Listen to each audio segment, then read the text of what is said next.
ಬಸವಲಿಂಗಾಯ ನಮಃ. ದೇವಲೋಕ ಮರ್ತ್ಯಲೋಕ ಎಂಬುದು ಬೇರಿಲ್ಲ ಕಾಣಿರೋ. ಸತ್ಯವ ನುಡಿಯುವುದೇ ದೇವಲೋಕ, ಮಿಥ್ಯವ ನುಡಿಯುವುದೇ ಮರ್ತ್ಯಲೋಕ. ಆಚಾರವೇ ಸ್ವರ್ಗ, ಅನಾಚಾರವೇ ನರಕ, ಇದಕ್ಕೆ ನೀವೇ ಪ್ರಮಾಣ ಕೂಡಲ ಸಂಗಮ ದೇವ. ಪ್ರಾತಸ್ಮರಣೀಯರಾದ ಬಸವಾದಿ ಶಿವಶರಣರನ್ನು ಸ್ಮರಿಸಿಕೊಂಡು, ಕ್ಷೇತ್ರಾಧಿಪತಿಯಾಗಿರುವಂಥ ಅಲ್ಲಮ ಪ್ರಭುದೇವರನ್ನು ಸ್ಮರಿಸಿಕೊಂಡು, ತೇರದಾಳ ಗ್ರಾಮದಲ್ಲಿ ನಡೆದಿರುವಂಥ ಬಸವ ಪುರಾಣದ ಮಂಗಲ ಮಹೋತ್ಸವದಲ್ಲಿ ಪಾಲ್ಗೊಂಡಿರುವಂಥ ಪರಮ ಪೂಜ್ಯರಾದ ಧಾರವಾಡ ಮುರುಘಾಮಠದ ಡಾಕ್ಟರ್ ಮಲ್ಲಿಕಾರ್ಜುನ ಮಹಾಸ್ವಾಮಿಗಳವರಲ್ಲಿ ಅನಂತ ಶರಣಾರ್ಥಿಗಳನ್ನು ಸಲ್ಲಿಸಿ, ಪರಮ ಪೂಜ್ಯರಾದ ಹಂದಿಗುಂದದ ಶಿವಾನಂದ ಮಹಾಸ್ವಾಮಿಗಳವರಲ್ಲಿ, ಬೆಳಗಾವಿಯ ನಾಗನೂರು ರುದ್ರಾಕ್ಷಿ ಮಠದ ಡಾಕ್ಟರ್ ಅಲ್ಲಮ ಪ್ರಭು ಮಹಾಸ್ವಾಮಿಗಳವರಲ್ಲಿ, ಅಥಣಿ ಮೋಟಿಗೆ ಮಠದ ಪೂಜ್ಯರಾದ ಪ್ರಭುಚನ್ನಬಸವ ಮಹಾಸ್ವಾಮಿಗಳವರಲ್ಲಿ, ಮರೇಗುದ್ದಿಯ ಅಡವಿ ಸಿದ್ದೇಶ್ವರ ಮಠದ ಪೂಜ್ಯರಾದ ನಿರುಪಾದೇಶ್ವರ ಮಹಾಸ್ವಾಮಿಗಳವರಲ್ಲಿ, ವೇದಿಕೆಯಲ್ಲಿ ಆಸೀನರಾಗಿರುವಂಥ ಸಮಸ್ತ ಪೂಜ್ಯರಲ್ಲಿ ಅನಂತ ಶರಣಾರ್ಥಿಗಳನ್ನು ಸಲ್ಲಿಸಿ, ಈ ಕಾರ್ಯಕ್ರಮದಲ್ಲಿ ಅತ್ಯಂತ ಭಕ್ತಿಯಿಂದ, ಶ್ರದ್ಧೆಯಿಂದ, ಆಸಕ್ತಿಯಿಂದ ಪಾಲ್ಗೊಂಡಿರುವಂಥ ಸಮಸ್ತ ಶರಣ ಬಂಧುಗಳೇ, ತಮಗೆಲ್ಲ ಶರಣು ಶರಣಾರ್ಥಿಗಳು. ತೇರದಾಳ ಗ್ರಾಮದಲ್ಲಿ ನಡೆದಿರುವಂಥ ಬಸವ ಪುರಾಣ ಕಾರ್ಯಕ್ರಮ ಇವತ್ತು ಕರ್ನಾಟಕದ ಉದ್ದಗಲಕ್ಕೂ ಚರ್ಚೆಯಾಗುತ್ತಿರುವಂಥ ಕಾರ್ಯಕ್ರಮ. ಕರ್ನಾಟಕದ ಯಾವ ನಗರ, ಪಟ್ಟಣ, ಹಳ್ಳಿಗಳಿಗೆ ಹೋದರೂ ಕೂಡ ತೇರದಾಳದಲ್ಲಿ ನಡೆದಿರುವಂಥ ಬಸವ ಪುರಾಣದ ಚರ್ಚೆ ಇವತ್ತು ನಡೀತಾ ಇದೆ. ನಿತ್ಯ 10,000 ಜನ ಭಕ್ತಿಯಿಂದ ಬಸವ ಪುರಾಣವನ್ನು ಆಲಿಸಿ ತಮ್ಮ ಬದುಕನ್ನು ಸಾರ್ಥಕಪಡಿಸ್ಕೊಳ್ತಾ ಇದ್ದಾರೆ. ಅಂಥ ಒಂದು ಶ್ರೇಷ್ಠವಾಗಿರುವಂಥ ಈ ಕಾರ್ಯಕ್ರಮದ ಚಿಂತನೆ ಇವತ್ತು ನಾಡಿನೆಲ್ಲೆಡೆ ನಡೆದಿದೆ. ಈ ಬಸವ ಪುರಾಣ ಇಲ್ಲಿ ನಡೆದಿರೋದು ತೇರದಾಳ ಗ್ರಾಮದ ಅಧಿದೇವತೆ ಆಗಿರುವಂಥ ಅಲ್ಲಮ ಪ್ರಭುದೇವರ ಭವ್ಯ ಗುರುಮಂದಿರದ ಉದ್ಘಾಟನೆಯ ಈ ಸಂದರ್ಭ. ಈ ಭಾಗದ ಎಲ್ಲ ಭಕ್ತಾದಿಗಳು ಅಲ್ಲಮ ಪ್ರಭುದೇವರ ಗುರುಮಂದಿರವನ್ನು ಇವತ್ತು ಭವ್ಯವಾಗಿ ಶಿಲೆಯಿಂದ ನಿರ್ಮಿಸಿದ್ದಾರೆ. ತೇರದಾಳದ ಅಲ್ಲಮ ಪ್ರಭುದೇವರಿಗೆ ಅಪಾರವಾಗಿರುವಂಥ ಭಕ್ತರು. ಆ ಎಲ್ಲ ಭಕ್ತರು ತನು ಮನ ಧನದಿಂದ ಸೇವೆಯನ್ನು ಸಲ್ಲಿಸಿ ಒಂದು ಭವ್ಯವಾಗಿರುವಂಥ ಗುರುಮಂದಿರವನ್ನು ಇವತ್ತು ನಿರ್ಮಾಣ ಮಾಡಿದ್ದಾರೆ. ಅದರಲ್ಲೂ ವಿಶೇಷವಾಗಿ ಜಮಖಂಡಿಯ ಶಾಸಕರಾಗಿರುವಂಥ ಸನ್ಮಾನ್ಯ ಜಗದೀಶ್ ಗುಡುಗುಂಟಿಯವರು ಪ್ರಭುದೇವರ ಎಲ್ಲ ಭಕ್ತರನ್ನು ಒಗ್ಗೂಡಿಸಿ ಇಂಥದ್ದೊಂದು ಭವ್ಯವಾಗಿರುವಂಥ ಗುರುಮಂದಿರ ಇಲ್ಲಿ ನಿರ್ಮಾಣಗೊಳ್ಳುವುದಕ್ಕೆ ಕಾರಣಕರ್ತರಾಗಿದ್ದಾರೆ. ನಿಜವಾಗಿಯೂ ನಾವೆಲ್ಲ ಹೆಮ್ಮೆ ಪಡಬೇಕು. ಬಹುಶಃ ಈ ದಿನಮಾನದ ಅತ್ಯಂತ ಭವ್ಯವಾಗಿರುವಂಥ ವಾಸ್ತು ನಿರ್ಮಾಣ ಅಂದರೆ ಅದು ತೇರದಾಳ ಗ್ರಾಮದಲ್ಲಿ ನಿರ್ಮಾಣಗೊಂಡಿರುವಂಥ ಅಲ್ಲಮ ಪ್ರಭುದೇವರ ಗುರುಮಂದಿರ. ಬಹಳ ಅದ್ಭುತವಾಗಿರುವಂಥದ್ದು. ಶಿಲೆಯಿಂದ ನಿರ್ಮಿಸಿ ಸಾವಿರ ವರ್ಷಗಳಿಗೆ ಆಯುಷ್ಯವನ್ನು ಪಡೆದಿರುವಂಥ ಭವ್ಯವಾಗಿರುವಂಥ ಶಿಲಾಮಂದಿರವನ್ನು ಇಲ್ಲಿ ನಿರ್ಮಿಸಿ ಆ ನೆಪದಲ್ಲಿ ಇವತ್ತು ಬಸವ ಪುರಾಣವನ್ನು ಇಲ್ಲಿ ನಡೆಸ್ತಾ ಇದ್ದಾರೆ. ಬಸವ ಪುರಾಣದ ಮೂಲಕ ಬಸವಾದಿ ಶಿವಶರಣರ ತತ್ವಗಳನ್ನು, ಆದರ್ಶಗಳನ್ನು, ಮೌಲ್ಯಗಳನ್ನು ಜನರಿಗೆ ತಲುಪಿಸುವಂಥ ಕೆಲಸವನ್ನು ಇವತ್ತು ತೇರದಾಳದ ಅಲ್ಲಮ ಪ್ರಭುದೇವರ ಮಂದಿರದ ಸದ್ಭಕ್ತರು ಮಾಡ್ತಾ ಇದ್ದಾರೆ. ಬಸವಾದಿ ಶಿವಶರಣರ ಸಂದೇಶಗಳು ಜಗತ್ತಿಗೆ ಬೆಳಕನ್ನು ಕೊಡುವಂಥ ಸಂದೇಶಗಳು ನಾವು ಬಹಳ ಸ್ಪಷ್ಟವಾಗಿ ನೆನಪಿಸ್ಕೊಳ್ಬೇಕು. ಇವತ್ತು ಬಸವ ಪುರಾಣ ಅಂದರೆ ಅದು ಕನ್ನಡದ ಅತ್ಯಂತ ಶ್ರೇಷ್ಠವಾಗಿರುವಂಥ ಪುರಾಣ. ಕನ್ನಡದಲ್ಲಿ 2 ಪುರಾಣಗಳು ಬಹಳ ಅದ್ಭುತವಾಗಿರುವಂಥ ಪುರಾಣಗಳು ನೀವೆಲ್ಲ ನೆನಪಿನಲ್ಲಿ ಇಟ್ಕೊಳ್ಬೇಕು. ಅಲ್ಲಮ ಪ್ರಭುದೇವರ ಜೀವನಾಧಾರಿತವಾಗಿರುವಂಥ ಪ್ರಭುಲಿಂಗ ಲೀಲೆ ಒಂದು ಶ್ರೇಷ್ಠವಾಗಿರುವಂಥ ಪುರಾಣ ಆಗಿದ್ದರೆ, ಇನ್ನೊಂದು ಬಸವಣ್ಣನವರ ಜೀವನ ಸಾಧನೆ ಸಿದ್ಧಿಗಳನ್ನು ನಮಗೆ ತಿಳಿಸುವಂಥ ಬಸವ ಪುರಾಣ ಮತ್ತೊಂದು ಶ್ರೇಷ್ಠವಾಗಿರುವಂಥ ಪುರಾಣ. ಈ ಎರಡೂ ಪುರಾಣಗಳು ಬಹಳ ಶ್ರೇಷ್ಠ. ಶಿಶುನಾಳ ಶರೀಫರು ಏನು ಹೇಳ್ತಿದ್ರು ಅಂದ್ರೆ, ಎಲ್ಲ ಪುರಾಣಗಳು ನನ್ನ ಬಗಲಾಗ, ಬಸವ ಪುರಾಣ ಪ್ರಭುದೇವ್ರ ಪುರಾಣ ನನ್ನ ತಲೆ ಮೇಲೆ ಅಂತ ಹೇಳ್ತಿದ್ರಂಥವ್ರು. ಅಷ್ಟು ಶ್ರೇಷ್ಠವಾಗಿರುವಂಥ ಪುರಾಣಗಳು. ಬಸವಣ್ಣನವರಂದರೆ ಸಾಮಾನ್ಯ ವ್ಯಕ್ತಿಗಳಲ್ಲ ಅವರು. 12ನೇ ಶತಮಾನದಲ್ಲಿ ಒಂದು ಅದ್ಭುತವಾಗಿರುವಂಥ ಕ್ರಾಂತಿಯನ್ನು ಮಾಡೋದ್ರ ಮೂಲಕ ಇಡೀ ಜಗತ್ತಿಗೆ ಬೆಳಕನ್ನು ಕೊಟ್ಟಿರುವಂಥ ಜಗಜ್ಯೋತಿ ಬಸವಣ್ಣನವರು. ಬಸವಣ್ಣನವರಿಗೆ ನಮ್ಮ ಜನ ಯಾಕೆ ಜಗಜ್ಯೋತಿ ಅಂತ ಕರೀತಾರೆ ಅಂದರೆ, ತನ್ನ ಸಂದೇಶಗಳ ಮೂಲಕ ಇಡೀ ಜಗತ್ತಿಗೆ ಬೆಳಕನ್ನು ಕೊಟ್ಟಿರುವಂಥ ಮಹಾಮಾನವತಾವಾದಿ ಯಾರು ಅಂದರೆ ಬಸವಣ್ಣನವರು. ಆ ಕಾರಣಕ್ಕಾಗಿ ಅವರು ಜಗಜ್ಯೋತಿ ಅನ್ನುವಂಥ ಒಂದು ಅಭಿನಂದನೆಗೆ ಕಾರಣಕರ್ತರಾಗಿದ್ದಾರೆ. ನಾವೆಲ್ಲ ಹೆಮ್ಮೆ ಪಡಬೇಕು. 12ನೇ ಶತಮಾನದಲ್ಲಿ ಬಸವಣ್ಣನವರ ಒಂದು ಅದ್ಭುತವಾಗಿರುವಂಥ ವ್ಯಕ್ತಿತ್ವಕ್ಕೆ ಮಾರು ಹೋಗಿ ಬರೀ ಕರ್ನಾಟಕದಿಂದ ಅಷ್ಟೇ ಅಲ್ಲ, ದೇಶದ ಮೂಲೆ ಮೂಲೆಗಳಿಂದ ಶರಣರು ಕಲ್ಯಾಣಕ್ಕೆ ಬಂದರು. ಅಲ್ಲಿ ಬಂದು ಕಾಯಕ ಜೀವಿಗಳಾಗಿ ತಮ್ಮ ಬದುಕನ್ನು ಸಾಗಿಸಿದರು. ಶ್ರೇಷ್ಠವಾಗಿರುವಂಥ ಸಂತೃಪ್ತವಾಗಿರುವಂಥ ಬದುಕನ್ನು ಅವರು ಸಾಧಿಸಿ ಸಂಸಾರದಲ್ಲಿದ್ದೂ ಕೂಡ ಪ್ರತಿಯೊಬ್ಬ ವ್ಯಕ್ತಿ ಸದ್ಗತಿಯನ್ನು ಸಾಧಿಸಬಹುದು ಅನ್ನೋದನ್ನು ಜಗತ್ತಿಗೆ ತೋರಿಸಿಕೊಟ್ಟಿರುವಂಥವರು ಬಸವಾದಿ ಶಿವಶರಣರು. ಭಾಳ ಹೆಮ್ಮೆ ಪಡಬೇಕು. ಈ ಎಲ್ಲ ಶಿವಶರಣರಿಗೆ ಕೇಂದ್ರ ವ್ಯಕ್ತಿ, ನೇತೃತ್ವವನ್ನು ವಹಿಸಿಕೊಂಡಿರುವಂಥ ವ್ಯಕ್ತಿ ಯಾರು ಅಂದರೆ ಬಸವಣ್ಣನವರು. ಬಸವಣ್ಣನವ್ರ ಬಗ್ಗೆ ಶರಣರಿಗೆ ಅಪಾರವಾಗಿರುವಂಥ ಭಕ್ತಿ ಮತ್ತು ಶ್ರದ್ಧೆ. ಬಸವಣ್ಣನೇ ಅವರ ಪಾಲಿಗೆ ಗುರು. ಅಲ್ಲಮ್ಮ ಪ್ರಭುದೇವರು ಸ್ವತಃ ಹೇಳ್ತಾರೆ, ಮಹಾಮಹಿಮ ಸಂಗನ ಬಸವಣ್ಣ ಎನಗೆಯು ಗುರು ನಿನಗೆಯು ಗುರು ಜಗವೆಲ್ಲಕ್ಕೂ ಗುರು ಕಾನ ಗುಹೇಶ್ವರ ಅಂತ. ಬಸವಣ್ಣನವರು ಎಷ್ಟು ದೊಡ್ಡ ವ್ಯಕ್ತಿಗಳಂದರೆ, ಅಲ್ಲಮ್ಮ ಪ್ರಭುದೇವರು ಹೇಳ್ತಾರೆ, ಬಸವಣ್ಣ ನನಗೆಯು ಗುರು ನಿನಗೆಯು ಗುರು ಅಂದರೆ ದೇವರಿಗೂ ಕೂಡ ಗುರು, ಜಗವೆಲ್ಲಕ್ಕೂ ಗುರು ಕಾನ ಗುಹೇಶ್ವರ. ಎಷ್ಟು ಅದ್ಭುತವಾಗಿರುವಂಥ ಒಂದು ವ್ಯಕ್ತಿತ್ವವನ್ನು ಬಸವಣ್ಣವರು ಹೊಂದಿದರು. ಆ ಕಾಲದ ಎಲ್ಲ ಜನರಿಗೆ ಬಸವ ಅನ್ನುವಂಥ 3 ಅಕ್ಷರಗಳೇ ಮಂತ್ರ ಆಗಿದ್ದು. ಬಸವ ಬಸವ ಬಸವ ಅಂದನ ಅವರು ಮೋಕ್ಷವನ್ನು ಸಂಪಾದನೆ ಮಾಡಿದರು. ಮಡಿವಾಳ ಮಾಚಿದೇವರು ಹೇಳ್ತಾರೆ ಒಂದು ಕಡೆ, ಬಸವ ಬಸವ ಬಸವ ಎನ್ನದವನ ಭಕ್ತಿ ಶೂನ್ಯಕಾನ ಕಲಿದೇವರ ದೇವ ಅಂತ. ಯಾರು ಬಸವ ಬಸವ ಬಸವ ಅನ್ನಂಗಿಲ್ಲ ಅವರ ಭಕ್ತಿಗೆ ಏನೂ ಅರ್ಥ ಇಲ್ಲ ಅಂತ ಹೇಳ್ತಾರೆ ಮಡಿವಾಳ ಮಾಚಿ ತಂದೆಗಳು. ಬಸವ ಬಸವ ಎನ್ನದವನ ಭಕ್ತಿ ಶೂನ್ಯಕಾನ ಅಂದರೆ ಬಸವಣ್ಣನವರ ಒಂದು ಹೆಸರು, 3 ಅಕ್ಷರಗಳ ಹೆಸರು ಎಷ್ಟು ಅದ್ಭುತವಾಗಿತ್ತು ಅನ್ನೋದನ್ನು ಈ ಸಂದರ್ಭದಲ್ಲಿ ನಾವೆಲ್ಲ ನೆನಪಿಸ್ಕೊಳ್ಬೇಕು. ಅಂಥ ಒಂದು ಶ್ರೇಷ್ಠವಾಗಿರುವಂಥ ವ್ಯಕ್ತಿತ್ವವನ್ನು ಹೊಂದಿರುವಂಥ ಬಸವಣ್ಣನವರು 12ನೇ ಶತಮಾನದಲ್ಲಿ ಒಂದು ಶ್ರೇಷ್ಠವಾಗಿರುವಂಥ ಚಿಂತನ ಕೂಟವನ್ನು ಅವರು ತಯಾರು ಮಾಡಿದರು.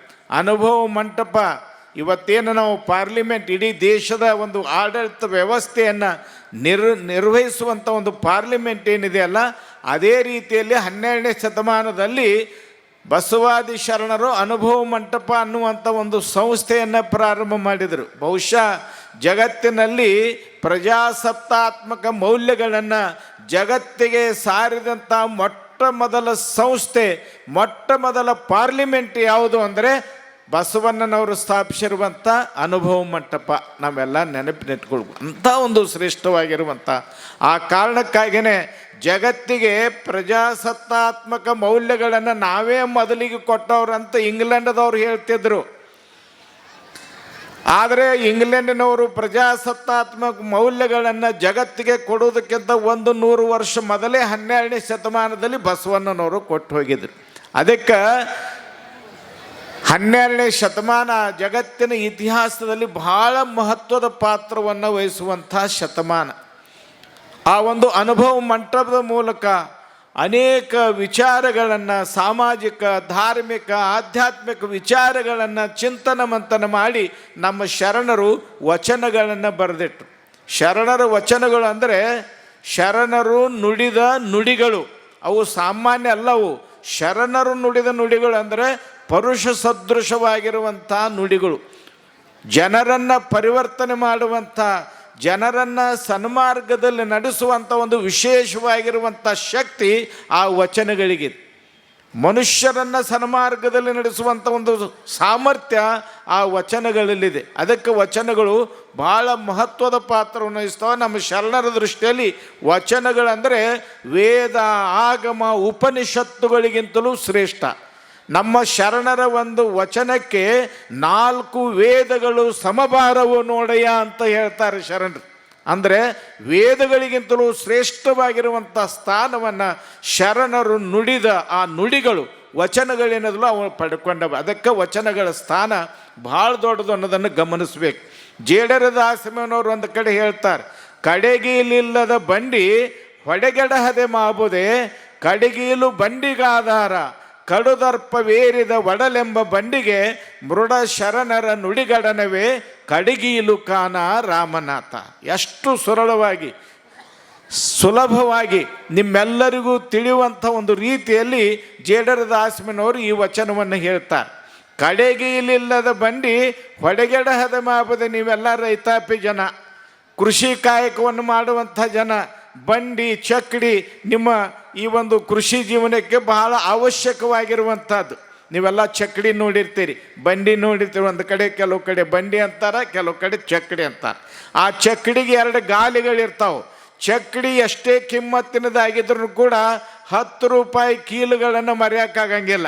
ಯಾಕೆ? ಆ ಗಾಲಿಗೆ ಕೀಲು ಹಾಕಿದ್ರೇ ಆ ಗಾಡಿ ಸರಿಯಾಗಿ ನಡೀತದೆ. ಇರಲಿಲ್ಲ ಅಂದರೆ ಬಿದ್ದು ಹೋಗ್ತದೆ. ಕಡೆಗೀಲಿಲ್ಲದ ಬಂಡಿ ಹೊಡೆಗೆಡಹದೆ ಮಾಬುದೆ. ಕೀಲು ಹಾಕಲಾರದ ಬಂಡಿ ಬೀಳಲಾರ್ದ ಬಿಡ್ತೈತೆ ಅನ್ನೋ ಅಂತ ಕೇಳ್ತಾರವ್ರು.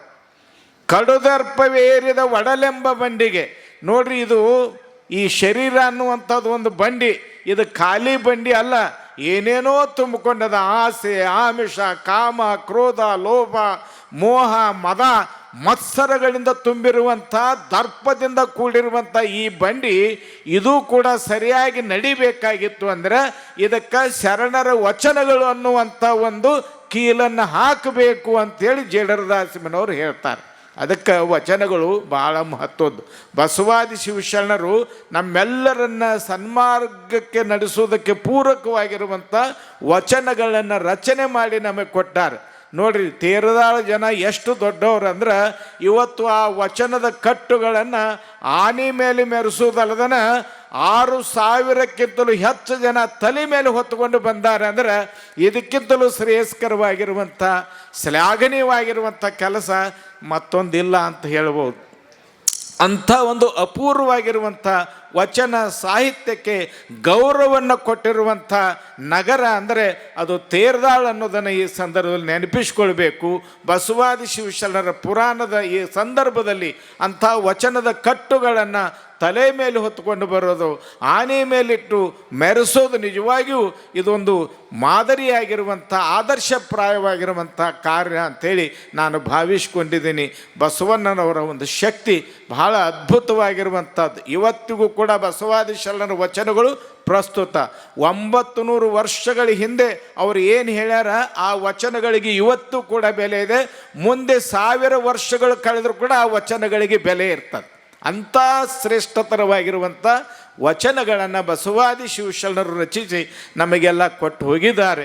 ಬಸವ ಪುರಾಣದ ಮೂಲಕ ಇವತ್ತು ಅಂಥ ಒಂದು ಬಸವಾದಿ ಶರಣರ ವಚನಗಳನ್ನು, ಆ ವಚನಗಳಲ್ಲಿರುವಂಥ ಮೌಲ್ಯಗಳನ್ನು, ತತ್ವಗಳನ್ನು, ಆದರ್ಶಗಳನ್ನು ನೀವೆಲ್ಲ ಕೇಳಿಸ್ಕೊಂಡಿದ್ದೀರಿ. ನಿಮ್ಮ ಬದುಕೇ ಪಾವನ ಅಂಥೇಳಿ ನಾನು ಹೇಳಬೇಕ್ತೀನಿ. ಯಾರು ಶರಣರ ವಚನಗಳನ್ನು ಕೇಳ್ತಾರೆ ಅವರ ಬದುಕು ಪರಮ ಪಾವನ ಅನ್ನೋದರಲ್ಲಿ 2 ಮಾತಿಲ್ಲ. ನಿಜವಾಗಿಂಥ ಒಂದು ಅದ್ಭುತವಾಗಿರುವಂಥ ಬಸವ ಪುರಾಣ ಇಲ್ಲಿ ನಡೆದಿದೆ. ಇದಕ್ಕೆಲ್ಲ ನೆಪ ಯಾವುದು? ಅಲ್ಲಮ ಪ್ರಭುದೇವರ ಭವ್ಯ ಶಿಲಾಮಂಟಪದ ಉದ್ಘಾಟನೆ. ನೋಡ್ರಿ, ಏನಾದರೂ ಒಂದು ನೆಪ ಬೇಕಾಗ್ತದೆ. ತಿಂಗಳಾನುಗಟ್ಟಲೆ ಬಸವ ಪುರಾಣವನ್ನು ಇಲ್ಲಿ ನಡೆಸಿ ಬಸವಾದಿ ಶಿವಶರಣರ ತತ್ವಗಳನ್ನು ಪ್ರಸಾರ ಮಾಡೋದಕ್ಕೆ ಒಂದು ನೆಪ ಯಾವುದು ಅಂದರೆ ಅಲ್ಲಮ ಪ್ರಭುದೇವರ ಭವ್ಯವಾಗಿರುವಂಥ ಗುರುಮಂದಿರದ ಉದ್ಘಾಟನೆ ಭಾಳ ಮುಖ್ಯ. ಯಾವುದಕ್ಕಾದ್ರೂ ಒಂದು ನೆಪ ಬೇಕು. ನಮ್ಮ ಕುಮಾರವ್ಯಾಸ ಒಂದು ಕಡೆಗೆ ಹೇಳ್ತಾನೆ, ಮದುವೆ ಎಂಬುದು ನೆಪ, ನೆಂಟರು ಬರುವುದೇ ಮುಖ್ಯ ಅಂತ. ನಿಮ್ಮ ಮನೆಯೊಳಗೆ ಮಕ್ಕಳು ಮದುವೆ ಮಾಡ್ತೀರಿ, ಅದೊಂದು ನೆಪ ಅಷ್ಟೇ. ಎಲ್ಲ ಬೀಗರನ್ನ ಬಿಜ್ಜರನ್ನ ಆ ನೆಪದೊಳಗೆ ಕರೆಸೋದು ಭಾಳ ಮುಖ್ಯ ಅಂತ ಹೇಳ್ತಾರೆ. ಹಂಗೆ ಅಲ್ಲಮ ಪ್ರಭುದೇವರ ಭವ್ಯ ಶಿಲಾಮಂಟಪದ ಉದ್ಘಾಟನೆ ಅನ್ನುವಂಥದ್ದು ಒಂದು ನೆಪ. ಬಸವಾದಿ ಶಿವಶರಣರ ವಚನಗಳನ್ನು ಒಂದು ತಿಂಗಳವರೆಗೆ ಜನರ ಮನೆಗಳಿಗೆ ತಲುಪಿಸೋದೇ ಭಾಳ ಮುಖ್ಯ ಅನ್ನೋದನ್ನು ಈ ಸಂದರ್ಭದಲ್ಲಿ ನಾವೆಲ್ಲ ಗಮನಿಸಬೇಕು. ನಮ್ಮ ಪೂಜ್ಯರಾಗಿರುವಂಥ ಶೇಗುಣಿಸಿಯ ಡಾಕ್ಟರ್ ಮಹಾಂತ ಪ್ರಭು ಸ್ವಾಮಿಗಳವರು ಬಹಳ ಅದ್ಭುತವಾಗಿರುವಂಥ ಈ ಒಂದು ಕಾರ್ಯವನ್ನು ಕಳೆದ ಒಂದು ತಿಂಗಳಿಂದ ನಡೆಸಿಕೊಂಡು ಬಂದಿದ್ದಾರೆ.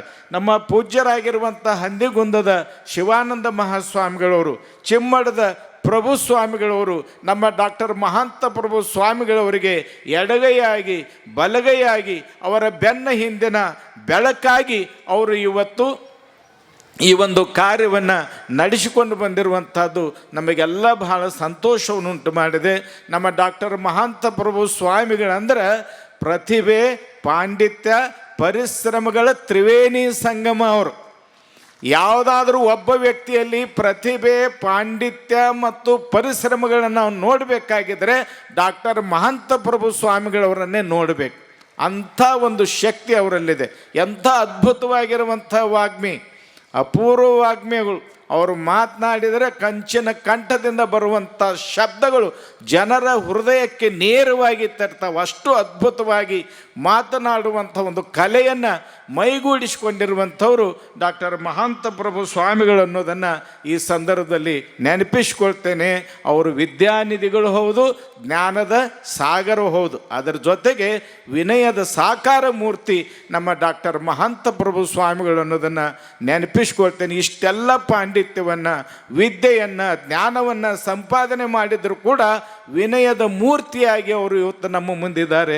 ನಿಜವಾಗಿಯೂ ವಿದ್ಯಾವಿನಯ ಸಂಪನ್ನರನ್ನು ಇವತ್ತಿನ ದಿನಮಾನದಲ್ಲಿ ನಾವು ನೋಡೋದು ಬಹಳ ಅಪರೂಪ. ಅಂಥ ಅಪರೂಪದ ವ್ಯಕ್ತಿಗಳಲ್ಲಿ ಡಾಕ್ಟರ್ ಮಹಾಂತ ಪ್ರಭು ಸ್ವಾಮಿಗಳವರು ಒಬ್ಬರು ಅನ್ನೋದನ್ನು ಈ ಸಂದರ್ಭದಲ್ಲಿ ನೆನಪಿಸ್ಕೊಳ್ತೇನೆ. ನೋಡ್ರಿ, ಅವರು ಇಷ್ಟೆಲ್ಲ ಜನರನ್ನು ಒಂದೆಡೆ ಕೂಡಿಸಿ ಒಂದು ತಿಂಗಳವರೆಗೆ ಬಸವ ಪುರಾಣವನ್ನು ಹೇಳಿರುವಂಥದ್ದು. ಅದರ ಜೊತೆಗೆ ಅನೇಕ ರಚನಾತ್ಮಕ ಕಾರ್ಯಗಳು ಇಲ್ಲಿ ನಡೆದಾವೆ. ಇವತ್ತು ಈ ಒಂದು ತೇರದಾಳ್ ಪಟ್ಟಣದ ಬಸ್ ನಿಲ್ದಾಣದ ಹತ್ತಿರ ಒಂದು ಭವ್ಯವಾಗಿರುವಂಥ ಬಸವೇಶ್ವರ ಅಶ್ವಾರೂಢ ಪುತ್ಥಳಿ ಅನಾವರಣ. ಅಶ್ವಾರೂಢ ಪುತ್ಥಳಿ ಬಹಳ ಅದ್ಭುತವಾಗಿ ನಿರ್ಮಾಣ ಮಾಡಿದ್ದಾರೆ. 60-70 ಲಕ್ಷ ರೂಪಾಯಿಗಳ ಆ ಒಂದು ವೆಚ್ಚದಲ್ಲಿ ನಿರ್ಮಾಣ ಮಾಡಿರುವಂಥ ಅಶ್ವಾರೂಢ ಪುತ್ಥಳಿಯನ್ನು ಇವತ್ತು ಅನಾವರಣಗೊಳಿಸಿ ನಿಜಕ್ಕೂ ನಮ್ಗೆ ಬಹಳ ಸಂತೋಷ ಅನ್ನಿಸ್ತು. ಈ ಭಾಗದ ಜನಪ್ರಿಯ ಮತ್ತು ಜನಪರ ಶಾಸಕರಾಗಿರುವಂಥ ಮಾನ್ಯ ಸಿದ್ದು ಸೌದಿ ಅವರು ಆ ಒಂದು ಅದ್ಭುತವಾಗಿರುವಂಥ ಕಾರ್ಯವನ್ನು ಮಾಡೋದ್ರ ಮೂಲಕ ಇವತ್ತು ಜನರಿಗೆ ಬಸವಾದಿ ಶಿವಶರಣರ ಆ ಒಂದು ಮೌಲ್ಯಗಳನ್ನು, ತತ್ವಗಳನ್ನು ತಿಳಿಸಿಕೊಡುವಂಥ ಕೆಲಸ ಮಾಡಿದ್ದಾರೆ ಅಂತೇಳಿ ಭಾಳ ಅಭಿಮಾನದಿಂದ ಈ ಸಂದರ್ಭದಲ್ಲಿ ಹೇಳ್ತೇನೆ. ಅದರ ಜೊತೆಗೆ ಈ ಒಂದು ತೇರದಾಳ್ ಪಟ್ಟಣದ ಈ ಪುರಸಭೆ ಎಲ್ಲ ಗೌರವಾನ್ವಿತ ಸದಸ್ಯರು, ಅಧ್ಯಕ್ಷರು, ಉಪಾಧ್ಯಕ್ಷರು, ಎಲ್ಲ ಸದಸ್ಯರು ಅಲ್ಲಿರುವಂಥ ಒಂದು ಭವ್ಯ ಮೂರ್ತಿ ಅಲ್ಲಿ ನಿರ್ಮಾಣಗೊಳ್ಳುವುದಕ್ಕೆ ಕಾರಣಕರ್ತರಾಗಿದ್ದಾರೆ. ಇದೆಲ್ಲವೂ ಈ ಒಂದು ಅಲ್ಲಮ ಪ್ರಭುದೇವರ ಮಂದಿರ ನಿರ್ಮಾಣದ ಈ ಒಂದು ಸಂದರ್ಭದಲ್ಲಿ ಇವೆಲ್ಲ ನಡೀತಾ ಇವೆ. ನಿಜವಾಗಿಯೂ ನಾವೆಲ್ಲ ಹೆಮ್ಮೆ ಪಡಬೇಕು. ಯಾಕಂದರೆ ಅಶ್ವಾರೂಢ ಪುತ್ಥಳಿ ಭಾಳ ಭವ್ಯವಾಗಿರುವಂಥ ಒಂದು ಪುತ್ಥಳಿ, ನೋಡಿದರೆ ಕಣ್ಣು ತುಂಬಿಕೊಳ್ಬೇಕು. ಬಸವಾದಿ ಶಿವಶರಣರ ಮೌಲ್ಯಗಳು ನಮಗೆ ನೆನಪಿಗೆ ಬರಬೇಕು. ಆ ರೀತಿಯಲ್ಲಿ ಅಂಥ ಒಂದು ಭವ್ಯವಾಗಿರುವಂಥ ಬಸವೇಶ್ವರರ ಪುತ್ಥಳಿಯನ್ನು ಅಲ್ಲಿ ಅನಾವರಣಗೊಳಿಸಿದ್ದಾರೆ. ನಿಜವಾಗಿಯೂ ಅದು ಕೂಡ ನಾವು ಹೆಮ್ಮೆ ಪಡುವಂಥ ಸಂಗತಿ ಅನ್ನುವಂಥ ಒಂದು ಮಾತನ್ನು ಈ ಸಂದರ್ಭದಲ್ಲಿ ಹೇಳ್ತೇನೆ. ಈ ರೀತಿಯಲ್ಲಿ ಈ ಒಂದು ಬಸವ ಪುರಾಣ, ಆನಂತರ ಅಶ್ವಾರೂಢ ಪುತ್ಥಳಿಯ ಒಂದು ಅನಾವರಣ, ಅದರ ಜೊತೆಗೆ ಇಂಥ ಅನೇಕ ರಚನಾತ್ಮಕ ಕಾರ್ಯಗಳು, ಈ ಒಂದು ವಚನ ಸಾಹಿತ್ಯದ ಮೆರವಣಿಗೆ ಇವೆಲ್ಲ ನಡೆದಿರುವಂಥದ್ದು ನಮಗೆಲ್ಲ ಸಂತೋಷವನ್ನುಂಟು ಮಾಡುವಂಥ ವಿಷಯ ಅನ್ನುವಂಥ ಒಂದು ಮಾತನ್ನು ಈ ಸಂದರ್ಭದಲ್ಲಿ ಹೇಳ್ತಾ, ನಿಜವಾಗಿಯೂ ತೇರದಾಳದ ಸದ್ಭಕ್ತರು, ಸುತ್ತಮುತ್ತಲಿನ ಗ್ರಾಮಗಳ ಎಲ್ಲ ಸದ್ಭಕ್ತರು ಇಂಥ ಒಂದು ಮಹತ್ ಕಾರ್ಯದಲ್ಲಿ ತಮ್ಮನ್ನು ತಾವು ತೊಡಗಿಸಿಕೊಂಡು ಜಗತ್ತಿಗೆ ಬೆಳಕನ್ನು ಕೊಡುವಂಥ ಒಂದು ಕಾರ್ಯವನ್ನು ಮಾಡಿದ್ದಾರೆ ಅನ್ನುವಂಥ ಒಂದು ಮಾತನ್ನು ಈ ಸಂದರ್ಭದಲ್ಲಿ ಹೇಳ್ತಾ, ಈ ಒಂದು ಹಿನ್ನೆಲೆಯಲ್ಲಿ ನಮ್ಮ ಅಲ್ಲಮ ಪ್ರಭುದೇವರು ಹೇಳಿರುವಂಥ ಒಂದು ಮಾತನ್ನು ನಾನು ಇಲ್ಲಿ ಹೇಳಿ ಮುಗಿಸ್ತೇನೆ. ಅಲ್ಲಮ ಪ್ರಭುದೇವರು ಬಹಳ ಸ್ಪಷ್ಟವಾಗಿ ಹೇಳ್ತಾರೆ. ಏನಂದರೆ, ಹೇಮ ನಿನ್ನದಲ್ಲ, ಭೂಮಿ ನಿನ್ನದಲ್ಲ, ಕಾಮಿನಿ ನಿನ್ನವಳಲ್ಲ. ನಿನ್ನೊಡವೆ ಎಂಬುದು ಜ್ಞಾನರತ್ನ, ಅಂತಪ್ಪ ಜ್ಞಾನರತ್ನವ ನೀ ನೆಡಗೊಡದೆ ಅಲಂಕರಿಸಿದೆ ಆದಡೆ ನಿನ್ನಿಂದ ಬಿತ್ತು ಶ್ರೀವಂತರಾರಿಲ್ಲ ಕಾಣ ಗುಹೇಶ್ವರ. ಅದ್ಭುತವಾಗಿರುವಂಥ ಒಂದು ಮಾತು. ನಮ್ಮ ಶರಣರು ಇದನ್ನು ತಮ್ಮ ಬದುಕಿನಲ್ಲಿ ಅಳವಡಿಸಿಕೊಂಡಿದ್ದರು. ಅರಿವೇ ಗುರು ಅಂತ ಹೇಳಿದರು. ಅರಿವನ್ನು ಸಂಪಾದನೆ ಮಾಡುವಂಥ ಕೆಲಸವನ್ನು ಪ್ರತಿಯೊಬ್ಬರು ಮಾಡಬೇಕು, ಅದು ನಮ್ಮ ಪ್ರಮುಖವಾಗಿರುವಂಥ ಕರ್ತವ್ಯ ಅಂಥೇಳಿ ನಮ್ಮ ಶರಣರು ಹೇಳ್ತಾರೆ. ಅದನ್ನೇ ಅಲ್ಲಮ್ಮ ಪ್ರಭುದೇವರು ಹೇಮ ನಿನ್ನದಲ್ಲ, ಭೂಮಿ ನಿನ್ನದಲ್ಲ, ಕಾಮಿನಿ ನಿನ್ನವಳಲ್ಲ ಅಂತ ಹೇಳ್ತಾರೆ. ಯಾವುದನ್ನು ಶರಣರು ನಿನ್ನದಲ್ಲ ನಿನ್ನದಲ್ಲ ನಿನ್ನದಲ್ಲ ಅಂತ ಹೇಳ್ತಾರಲ್ಲ, ಅದನ್ನು ನಾವೆಲ್ಲ ನಂಬುದು ನಂಬುದು ನಂಬುದು ಅಂಥೇಳಿ ಬಡ್ಕೊಂಡು ಕುಂತೀವಿ. ಸಿರಿ ಸಂಪತ್ತು ಏನಿದೆಯಲ್ಲ ಇದು ನಿನ್ನದಲ್ಲ. ಯಾಕ? ಇದು ನೀ ಬರುವಾಗ ತಂದಿಲ್ಲ, ಹೋಗುವಾಗ ಒಯ್ಯೋದಲ್ಲ, ಎಲ್ಲನೂ ಕಸ್ಕೊಂಡ ಕಳಿಸ್ತಾರೆ. ಭೂಮಿ ನಿನ್ನದಲ್ಲ, ಭೂಮಿಯು ಕೂಡ ನೀನು ತಂದಿಲ್ಲ, ನೀನು ಒಯ್ಯೋದಿಲ್ಲ. ಹೆಂಡ್ರು ಮಕ್ಕಳು ಕೂಡ ಯಾರೂ ನಿನ್ನ ಜೊತೆಗೆ ಬರೋದಿಲ್ಲ. ಇವು ಯಾವೂ ನಿನ್ನವಲ್ಲ. ಹಾಗಾದ್ರೆ ನಿನ್ನದನ್ನುವಂಥದ್ದು ಏನು ಅಂತ ಪ್ರಶ್ನೆ ಮಾಡಿದರೆ ಅಲ್ಲಮ್ಮ ಪ್ರಭುದೇವರು ಹೇಳ್ತಾರೆ, ನಿನ್ನ ಒಡವೆ, ನಿನ್ನ ಸಂಪತ್ತು ಅನ್ನುವಂಥದ್ದು ಜ್ಞಾನ. ಆ ಜ್ಞಾನವನ್ನು ನೀನು ಸಂಪಾದನೆ ಮಾಡಬೇಕು. ನಿನ್ನ ಜೊತೆಗೆ ಬರೋದು ಅದೇ ಒಂದೇ, ಜ್ಞಾನವನ್ನು ಸಂಪಾದನೆ ಮಾಡಬೇಕು. ಅಂಥ ಜ್ಞಾನ ರತ್ನವನ್ನು ನೀ ನೆಡಗೊಡದೆ ಅಲಂಕರಿಸಿದೆಯಾದಡೆ ನಿನ್ನಿಂದ ಬಿಟ್ಟು ಶ್ರೀವಂತರಾರೆಲ್ಲ ಕಾಣ ಗುಹೇಶ್ವರ ಅಂತಾರೆ. ಅಂಥ ಜ್ಞಾನವನ್ನು ನಾವು ಸಂಪಾದನೆ ಮಾಡಿಬಿಟ್ರೆ ಜಗತ್ತಿನಲ್ಲಿ ನಾವೇ ಶ್ರೀಮಂತರು ಅಂತ ಹೇಳ್ತಾರೆ ಅಲ್ಲಮ್ಮ ಪ್ರಭುದೇವರು. ಜ್ಞಾನ ಬಹಳ ಶ್ರೇಷ್ಠವಾಗಿರುವಂಥದ್ದು, ಅರಿವು ಬಹಳ ಮುಖ್ಯವಾಗಿರುವಂಥದ್ದು. ಅರಿವಿನಿಂದಲೇ ನಮಗೆ ಮುಕ್ತಿ. ಆ ಒಂದು ಕಾರಣಕ್ಕಾಗಿ ಅಂಥ ಒಂದು ಜ್ಞಾನವನ್ನು ಜನ ಸಂಪಾದನೆ ಮಾಡಲಿ ಅನ್ನುವಂಥ ಒಂದು ಸದುದ್ದೇಶದಿಂದ ಇಲ್ಲಿ ಬಸವ ಪುರಾಣ ನಡೆದಿದೆ. ಆ ಮೂಲಕ ಜ್ಞಾನದ ದಾಸೋಹ ಇಲ್ಲಿ ನಡೆದಿದೆ ಅನ್ನುವಂಥ ಒಂದು ಮಾತನ್ನು ನೆನಪಿಸಿಕೊಂಡು ಅಂಥ ಜ್ಞಾನ ದಾಸೋಹದಲ್ಲಿ ತಾವೆಲ್ಲ ಪಾಲ್ಗೊಂಡು ಜ್ಞಾನವನ್ನು ಸಂಪಾದನೆ ಮಾಡಿದ್ದೀರಿ, ಅರಿವನ್ನು ಬದುಕಿನಲ್ಲಿ ಅಳವಡಿಸ್ಕೊಂಡಿದ್ದೀರಿ. ಆ ಜ್ಞಾನದ ಬೆಳಕು ನಿಮ್ಮ ಬದುಕಿನಲ್ಲಿ ಸದಾಕಾಲ ಇರಲಿ ಅಂಥೇಳಿ ಈ ಸಂದರ್ಭದಲ್ಲಿ ಹಾರೈಸ್ತಾ, ಇಂಥ ಒಂದು ಮಹತ್ ಕಾರ್ಯದಲ್ಲಿ ಭಾಗಿಯಾಗಿರುವಂಥ ಎಲ್ಲ ವ್ಯಕ್ತಿಗಳನ್ನು ಈ ಸಂದರ್ಭದಲ್ಲಿ ನಾನು ಮಾತನ್ನು ಈ ಸಂದರ್ಭದಲ್ಲಿ ಹೇಳ್ತಾ, ಇಂಥ ಎಲ್ಲ ಜನರ ಮೇಲೆ ಬಸವಾದಿ ಶಿವಶರಣರ ಆಶೀರ್ವಾದ ಸದಾಕಾಲ ಇರಲಿ ಅಂತೇಳಿ ಸಂದರ್ಭದಲ್ಲಿ ಹಾರೈಸಿ ನನ್ನ ಮಾತು ವಿರಾಮ ಹೇಳ್ತೇನೆ. ಎಲ್ಲರಿಗೂ ಶರಣು ಶರಣಾರ್ಥಿಗಳು.